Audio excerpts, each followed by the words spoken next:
gemoroy yoki anal yorig'i yoki boshqa proktologik kasali bor bo'lgan bemorlar ro'za tutsa bo'ladimi? Albatta ro'za tutsa bo'ladi. Gemoroyda ham yoki boshqa proktologik kasalliklarni davolash odatda biz ko'pi bilan 2 mahal davo muolajalarini buyuramiz. Og'iz yopguncha bir mahalini qilsa, og'iz ochgandan keyin ikkinchi mahalini olishi mumkin. Qon kelishi, ichakdan qon kelishi yoki gemoroydan qon kelishi ro'zani sindiradimi deyishdi. Yo'q, qon kelishlari ro'zani ochilishiga sabab bo'lmaydi. Albatta u ko'p miqdorda bo'lib, bemorni holsiz qilib, xushsiz qiladigan bo'lsa, bemorga ko'rsatiladigan yordam, ya'ni biz tomir orqali yuboriladigan tomchilar orqali lekin ro'zani buzilib ketish xavfi bor. Lekin oz miqdorda 4 tomchi, 5 tomchi, 10 tomchi qon kelishi bu ro'zani buzmaydi. Ko'rik o'tkazish.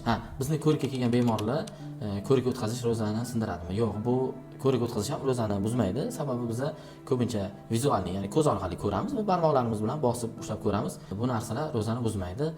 Albatta ichakka ko'p miqdorda suyuqlik yuborib yoki maz yuborib ko'rilmasa, ro'zani buzmaydi. Shamcha yoki svecha qo'yish ro'zani buzadimi? Qaysidir olimlar buzadi ham deydi, qaysidir olimlar buzmaydi ham deydi. Maqsad davolanish bo'lsa, svechalarni og'iz yopishdan oldin va og'iz ochgandan keyin qo'ygan ma'qul. Tekshiruv uchun qon olinsa ro'za buziladimi? Yo'q, tekshiruv uchun qon olinsa ham odatda 10 gram, ba'zan ko'proq analiz kerak bo'lsa 20 ml atrofida qon olinadi. Bular ikkalasi ham ro'zani buzilishiga sabab bo'lmaydi. Maz ishlatishlar.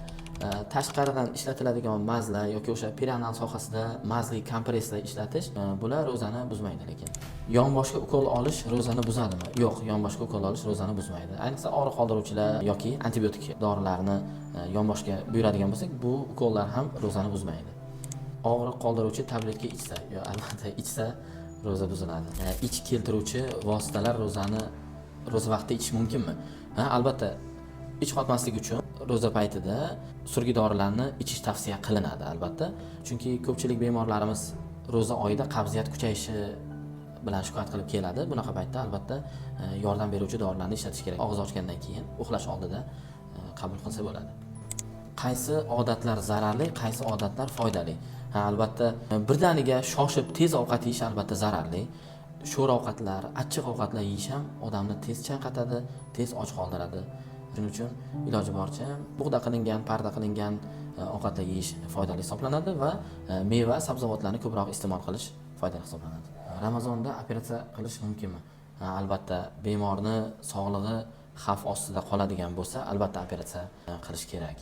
Barcha ro'zadorlarga Yaratgan kuch-quvvat va sog'lik bersin.